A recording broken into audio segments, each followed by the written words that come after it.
I've got one word for you. Ford Maverick. Now, what exactly popped into your head when you heard that name? Obviously, the only Maverick Ford offers currently is a pickup, but any Australians in the audience might remember the Maverick of the 90s instead, based on the Nissan Patrol. Meanwhile, us Europeans had to make do with a Ford Maverick that was based on a different, smaller Nissan. Until it wasn't. But predating all of those is the very original Ford Maverick from the 1970s. And if this was the car that popped into your head at the beginning, then congratulations, you're old. Or maybe instead you thought that this channel is now exclusively dedicated to talking about Fords. Don't worry, it is. Nevertheless, the question remains, why has Ford attached the same name to arguably 5 completely different cars? Well, I've got the answer. 2 of them actually. First of all, it mostly comes down to everyone's favorite topic, money. Applying for a trademark, for example, costs money and is a cumbersome process. Avoiding it all is a nice feeling to have. So if you don't want to deal with it, just use a trademark that you already own. Also, Maverick is just a cool name, and Ford probably doesn't want to lose the rights to it due to them not using it. And herein lies another reason. Cool names. Coming up with a good name for a car is hard, just like being creative is hard, for example. As recent history has shown us, you might end up with a toenail or a grease sail. Sure, you might have 26 different letters in the alphabet, but immediately you have to eliminate a few of them, as they should never, ever be included in the name of a car. Then you have to put them in an order where they create a short, pronounceable combination of symbols, and that's when you'll realize that all good names are already taken. For a period of time, you could have gotten a Rover Metro in the UK, while Americans had the option of acquiring a Geo Metro, 2 subcompacts that both went on sale during the 1980s. I guess Metro is just a cool word in the 80s, just like turbo or class warfare. But these 2 completely different cars sharing names was fine, as they were not sold in the same markets, preventing any conflict between the manufacturers. The same goes for the likes of the Toyota Century, available in just Japan, and the Buick Century, mainly intended for American markets. Although Buick tried selling the Century in Japan, but renaming it to the Regal. This is not to be confused, however, with the Buick Regal. I'll talk more about these kinds of examples in a minute, but before that, I want to finish up with talking about Ford again.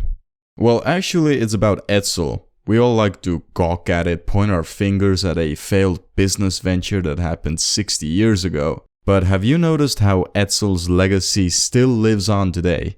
And I'm not talking about this, I'm talking about the fact that nearly every model name that Etel managed to use in just 2 years essentially has been reused by other manufacturers.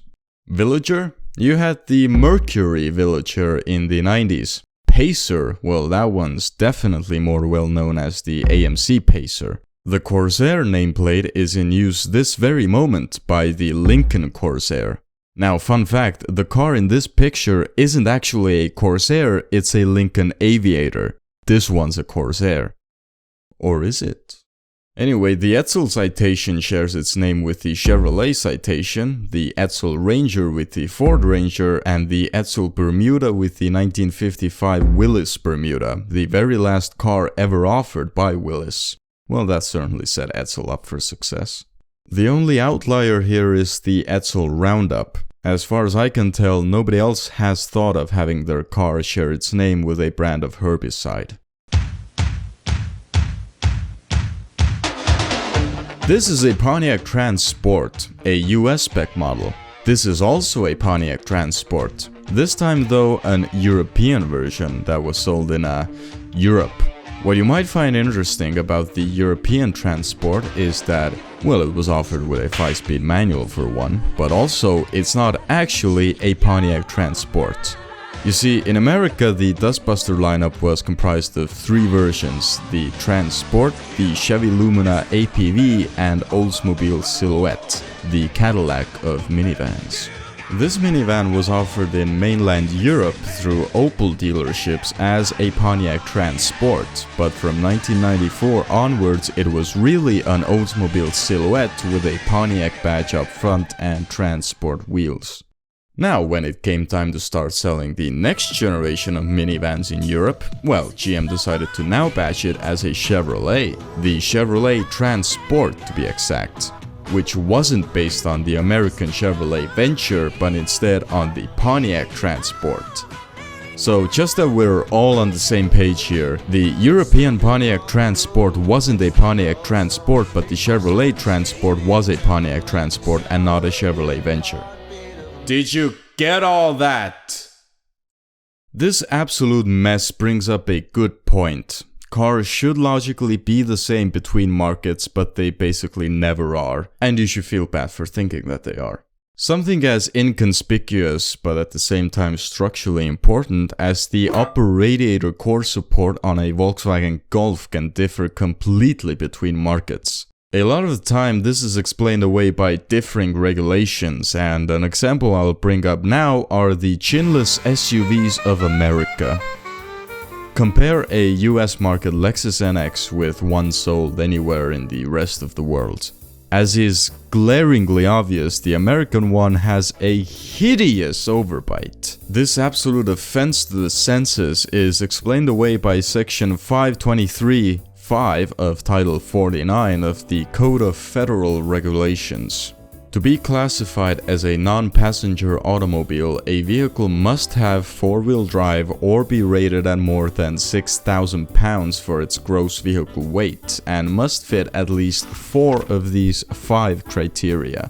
Immediately the first one pops out: an approach angle of no less than 28 degrees. This Honda CR-V, care to guess its front approach angle? Yeah, it's precisely 28 degrees. So if you've ever wondered what went wrong during translation, that the original Volkswagen Tiguan looks like this in America, just know that the automakers destroyed the design of their SUVs so they could be classified as non-passenger vehicles and as such, be subject to less stringent safety regulations and fuel economy standards. It's a fun world we live in. Although I will note that the Tiguan was offered in other parts of the world with a pretend off-road package called Track and Feel that featured this cutoff chin. Its approach angle? 28 degrees. Thankfully though, sometimes differences between markets don't have to be as egregious. If you compare the front end of a North American Honda Fit, also known as a Honda Jazz, to any other Honda Fit, also known as a Honda Jazz, then you'll probably notice that the front end of the American one is just longer. The Honda Jazz nameplate on its own though is an excellent example of a manufacturer reusing a name they already own. 2 different hatchbacks, an off-roader, and 2 bikes. Realistically, we're probably just a step away from a Honda Jazz chainsaw. But looking at the 3 cars, none of them were sold during the same time frame. They all occupied different markets during different time periods. And this brings us neatly into the Passat situation. Just a few years ago, for a few years, Volkswagen was selling 3 divergent cars badged as the Passat, with each one relegated to its own intended markets. And this time I'm not simply talking about minor differences between separate markets. No, these were 3 completely different cars. The most important of these was the Passat, the B8 model, which was the continuation of the lineage which had begun in 1973. The second variant was the Passat, sold in North America, and the third one was the Passat, sold in China. Now these 2 might look alike, maybe identical even, but do not let this chicanery fool you. These were based on 2 completely different platforms. Read that as the US Passat sitting on a platform too old for its own good, really an example of a dying car gasping for air in a segment without any air to give. Although granted, all 3 were sold in different parts of the world. This brings us on to the Mazda 2 situation.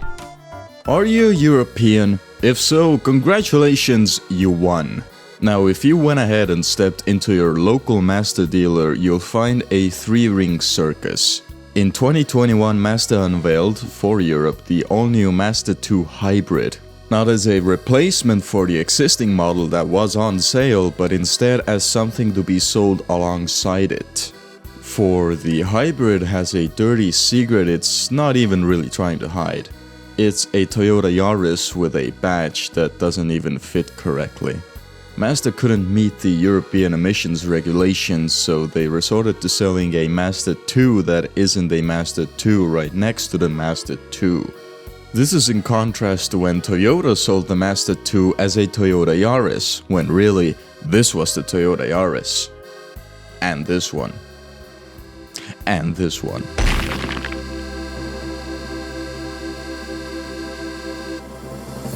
But you know what's also weird?